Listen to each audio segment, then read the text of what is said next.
அகிலம் நியூஸ் நேயர்களுக்கு வணக்கம். இன்றைய நாளுக்கான இரவு நேர பிரதான செய்திகள். விரிவான செய்திகளுக்குள் செல்லும் முன்னதாக முதலில் இன்றைய தலைப்புச் செய்திகள். இலங்கைக்கு காத்திருக்கும் பெரும் சிக்கல், மஹிந்த விடுத்துள்ள எச்சரிக்கை. இலங்கையில் எரிபொருள் நெருக்கடி, டீசல் பற்றாக்குறை தொடர்பில் வெளியான தகவல். இலங்கைக்கு மிக பாரிய சிக்கலை ஏற்படுத்தியுள்ள மத்திய கிழக்கு முறுகல் நிலை. கொழும்பில் சட்டவிரோத ஆயுதங்களுடன் ஒருவர் கைது. இலங்கையிலிருந்து அனுப்பி வைக்கப்பட்ட உடலங்கள். கூர்மையான ஆயுதங்களால் தாக்கப்பட்டு ஒருவர் கொலை. முன்பள்ளி மாணவர்களின் இணையவழி வகுப்புகளுக்கு தடை. நள்ளிரவில் நடத்தப்பட்ட சுற்றி வளைப்பு. அரசு நிறுவனங்களில் நடக்கும் முறைகேடுகள், களமிறங்கும் புதிய புலனாய்வு அதிகாரிகள். நள்ளிரவில் இடம்பெற்ற கோர விபத்து, 13 வயது சிறுமி உயிரிழப்பு. தொடர்வன விரிவான செய்திகள். மத்திய கிழக்கில் நிலவும் இராணுவ நிலைமை காரணமாக கடல் வழிகள் தடைப்பட்டால் எதிர்காலத்தில் நாட்டில் பெரும் பிரச்சினை ஏற்படக்கூடும் என்று முன்னாள் ஜனாதிபதி மஹிந்த ராஜபக்ஷ கூறியுள்ளார். எனவே அதனை சமாளிக்க அரசாங்கம் ஒரு வெற்றிகரமான திட்டத்தை தயாரிக்க வேண்டும் என்றும் அவர் வலியுறுத்தியுள்ளார்.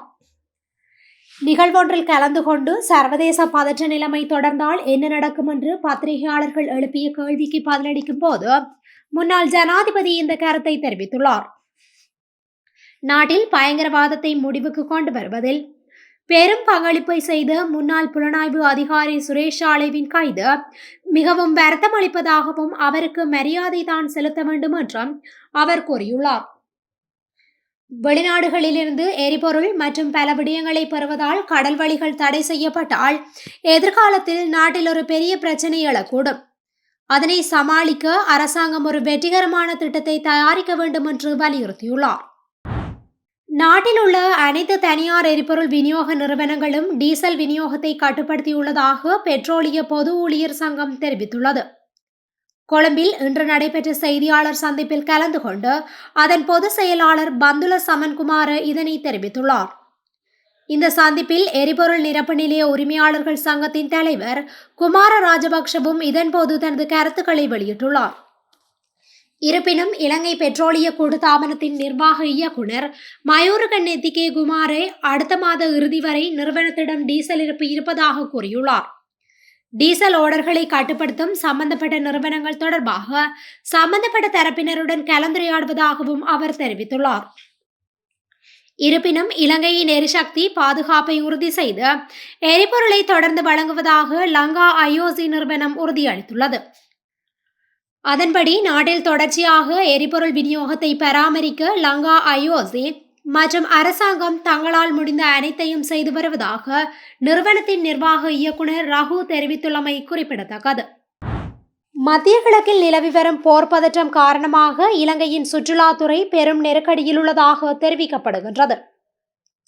இந்த நிலையில் இலங்கைக்கான சுற்றுலா வருகை வீதம் 30% குறைந்துள்ளதாக சுற்றுலா துணை அமைச்சர் ருவன் ரணசிங்க குறிப்பிட்டுள்ளார். இதற்கு முக்கிய காரணமாக 768 விமானங்கள் ரத்து செய்யப்பட்டமையை அவர் சுட்டிக்காட்டியுள்ளார். குறிப்பாக ஜிசிசி நாடுகள் மற்றும் மத்திய கிழக்கிலிருந்து வரவிருந்த பயணிகள் பெரும்பாலும் பயண திட்டங்களை மாற்ற வேண்டிய நிலை ஏற்பட்டது. இந்த குறைவு சுற்றுலாத்துறையின் வளர்ச்சிக்கு பெரும் தடையாக உள்ளது. ரத்து செய்யப்பட்ட விமானங்கள் இலங்கையின் சுற்றுலா வருகை குறைவுக்கு நேரடி காரணமாக உள்ளன. சுற்றுலா விடுதிகள், பயணிகள் சேவைகள், சுற்றுலா வழிகாட்டிகள் மற்றும் உள்ளூர் வியாபாரங்களின் வருவாய் குறைந்து பொருளாதாரத்தில் எதிர்மறை தாக்கம் ஏற்பட்டுள்ளது. மத்திய கிழக்கு நாடுகள் ஏற்கனவே இலங்கை சுற்றுலாவுக்கு முக்கிய ஆதாரமாக இருந்ததால் இத்தகைய தாக்கம் அதிக கவலை ஏற்படுத்தியுள்ளது என சுட்டிக்காட்டப்பட்டுள்ளது. கொழும்பு கடுவெல வெளிவிட்ட பகுதியில் சட்டவிரோத துப்பாக்கிகள் மற்றும் பெருமளவிலான தோட்டாக்களுடன் நபரொருவரை குற்றத்தடுப்பு பிரிவினர் கைது செய்துள்ளனர். நேற்றைய தினம் முன்னெடுக்கப்பட்ட விசேட சுற்றி வளைப்பு நடவடிக்கையின் போதே சந்தேக நபர் பிடிபட்டுள்ளார். கைது செய்யப்பட்ட சந்தேக நபரிடமிருந்து ஆயுதங்கள் மற்றும் வெடிபொருட்கள் கைப்பற்றப்பட்டுள்ளன. ஒரு கைத்துப்பாக்கி, ஒரு டிரைபிள் துப்பாக்கி, 15 கைத்துப்பாக்கி தோட்டாக்கள், 2 டிரைபிள் தோட்டாக்கள், ஒரு மேகசின், 50 நேரடி தோட்டாக்கள் என்பவையே கைப்பற்றப்பட்டுள்ளன. கைது செய்யப்பட்டவர் கடுவெல பகுதியைச் சேர்ந்த 48 வயதுடையவர் என அடையாளம் காணப்பட்டுள்ளார். இந்த சம்பவம் தொடர்பான மேலதிக விசாரணைகளை கொழும்பு குற்றத்தடுப்பு பிரிவினர் தீவிரமாக முன்னெடுத்து வருகின்றனர்.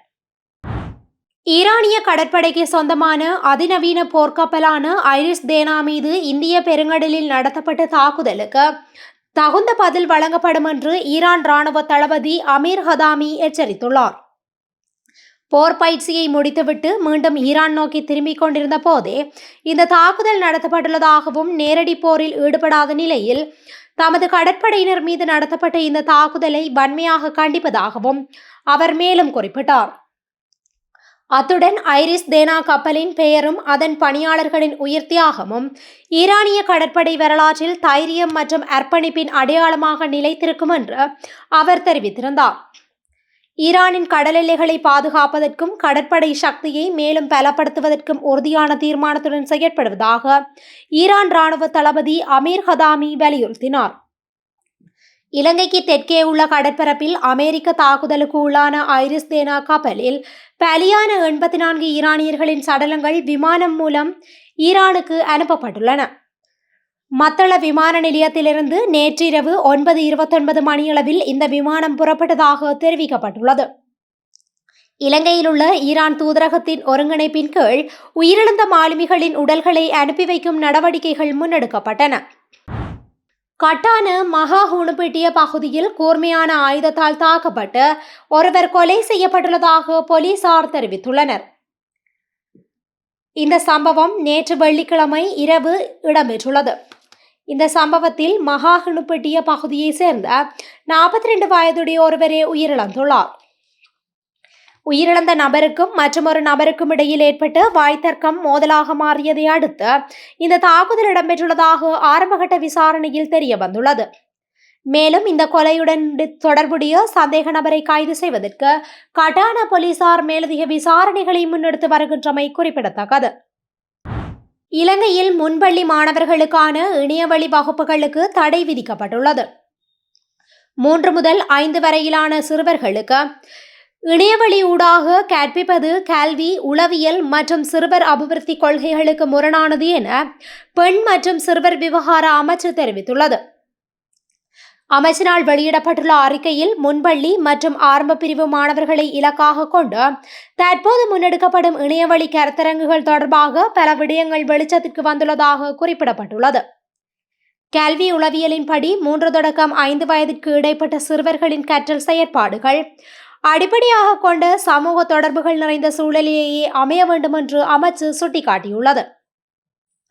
திரையை பார்த்து கல்வி கற்கும் சிறுவர்களின் சமூக திறன் வளர்ச்சி பாதிக்கப்படுவதுடன் கவனத்தை ஒருமுகப்படுத்தும் திறன் குறைவடைவதற்கும் ஆக்கப்பூர்வமான சிந்தனைக்கு தடையாக அமைவதற்கும் இது காரணமாகின்றது என்று அமைச்சு குறிப்பிட்டுள்ளது.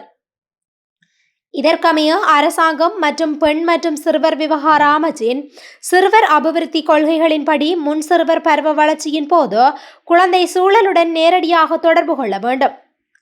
சிறுவர்களை அதிகளவில் தொழில்நுட்ப கருவிகளுக்கு உட்படுத்துவது அவர்களின் மன மற்றும் உடல் ஆரோக்கியத்திற்கு, குறிப்பாக மூளை வளர்ச்சிக்கு தீங்கானது என்பதால் இத்தகைய வயது பிரிவினருக்கு இணையவழி வகுப்புகளை நடத்துவதை அமைச்சு அங்கீகரிக்கவில்லை என்பது குறிப்பிடத்தக்கது.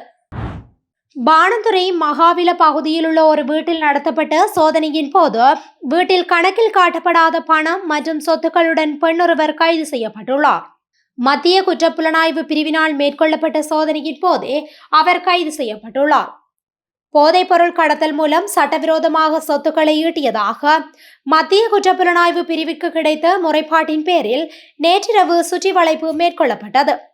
அதற்கமைய 97,80,060 ரூபாய் பணம், தங்க நகைகள் மற்றும் வேன் என்பன பறிமுதல் செய்யப்பட்டதாக போலீசார் தெரிவித்தனர். கைது செய்யப்பட்ட சந்தேக நபர் பாணந்துறை மகாவில பகுதியை சேர்ந்த 55 வயதுடைய பெண் என தெரிய வந்துள்ளது. கைது செய்யப்பட்ட பெண்ணிடம் மத்திய குற்றப்புலனாய்வு பிரிவு மேலதிக விசாரணைகளை மேற்கொண்டு வருகின்றமை குறிப்பிடத்தக்கது. அரசு நிறுவனங்களில் நடக்கும் முறைகேடுகள் குறித்து விசாரணைகளை மேற்கொள்வதற்காக புதிய புலனாய்வு அதிகாரிகளின் குழுவை நிறுவ அரசாங்கம் நடவடிக்கை எடுத்துள்ளது. பொது நிர்வாகம், மாகாண சபைகள் மற்றும் உள்ளாட்சி அமைச்சகத்தின் விசாரணை பிரிவு பொது நிர்வாகம், மாகாண சபைகள் மற்றும் உள்ளாட்சி அமைச்சகத்தின் கீழுள்ள நிறுவனங்களில் நடக்கும் முறைகேடுகள் குறித்தும் பொது சேவை ஆணையம், நாடாளுமன்ற கணக்காய்வு குழு மற்றும் நாடாளுமன்ற நிறுவனங்கள் குழு போன்ற நிறுவனங்களிடமிருந்து பெறப்படும் முறைப்பாடுகள் குறித்து முதற்கட்ட விசாரணைகளை மேற்கொள்ளும் பொறுப்பு ஒப்படைக்கப்பட்டுள்ளது. இருப்பினும் பல அரசு நிறுவனங்களிடமிருந்து பெறப்படும் முறைப்பாடுகளின் எண்ணிக்கை அதிகரித்து வருவதால் அந்த பிரிவில் 20 புலனாய்வு அதிகாரிகள் மட்டும் பணிபுரிவதனால் அனைத்து முறைப்பாடுகள் குறித்தும் விசாரணைகளை மேற்கொள்ளும் திறன் போதுமானதாக இல்லை என்று குறிப்பிடப்பட்டுள்ளது. எனவே பிற நிறுவனங்களில் பணிபுரியும் அரசு அதிகாரிகளை கொண்ட புலனாய்வு அதிகாரிகள் மற்றும் முறைப்பாடுகள் கையாடும் அலுவலகர்களின் குழுவை நிறுவ முடிவு செய்துள்ளமை குறிப்பிடத்தக்கது. குருநாகல் தம்புள்ள பிரதான வீதியில் ஹொக்கரல்ல பகுதியில் நேற்று நள்ளிரவு இடம்பெற்ற கோர விபத்தில் 13 வயது சிறுமி ஒருவர் உயிரிழந்துள்ளார். இந்த சம்பவத்தில் மேலும் 2 படுகாயமடைந்து குருநாகல் போதனா வைத்தியசாலையில் அனுமதிக்கப்பட்டுள்ளனர். கொழும்பிலிருந்து அக்கரைப்பற்று நோக்கி பயணித்துக் கொண்டிருந்த பிக்கப் ரக வாகனமும் எதிரே வந்த பேருந்தும் நேருக்கு நேர் மோதியதிலேயே இந்த விபத்து சம்பவித்துள்ளது. இந்த விபத்தின் போது பிக்கப் ரக வாகனத்தில் பயணித்த 13 வயது சிறுமி சம்பவ இடத்திலேயே உயிரிழந்துள்ளார். அத்துடன் அந்த சிறுமியின் தாயார் மற்றும் மாமா ஆகிய இருவருமே படுகாயங்களுக்கு உள்ளாகியுள்ளனர். இதனை அடுத்து காயமடைந்தவர்கள் உடனடியாக அப்பகுதி வைத்தியசாலையில் அனுமதிக்கப்பட்டு பின்னர் மேலதிக சிகிச்சைக்காக குருநாகல் போதனா வைத்தியசாலைக்கு மாற்றப்பட்டு தற்போது தீவிர சிகிச்சை பெற்று வருகின்றனர். இந்த விபத்து தொடர்பான மேலதிக விசாரணைகளை போலீசார் மேற்கொண்டு வருகின்றமை குறிப்பிடத்தக்கது. இத்துடன் இன்றைய நாளுக்கான இரவு நேர பிரதான செய்திகள் நிறைவடைகின்றன. தொடர்ந்தும் இதுபோன்ற செய்திகளை உடனுக்குடன் அறிந்து கொள்ள அகிலம் நியூஸுடன் இணைந்திருங்கள். நன்றி, வணக்கம். அகிலம், மாற்றத்திற்கான மக்கள் குரல். இந்த வீடியோ பிடிச்சிருந்தா லைக் பண்ணுங்க, கமெண்ட் பண்ணுங்க, ஷேர் பண்ணுங்க. மறக்காம கீழே இருக்க பெல் ஐகானை கிளிக் பண்ணுங்க.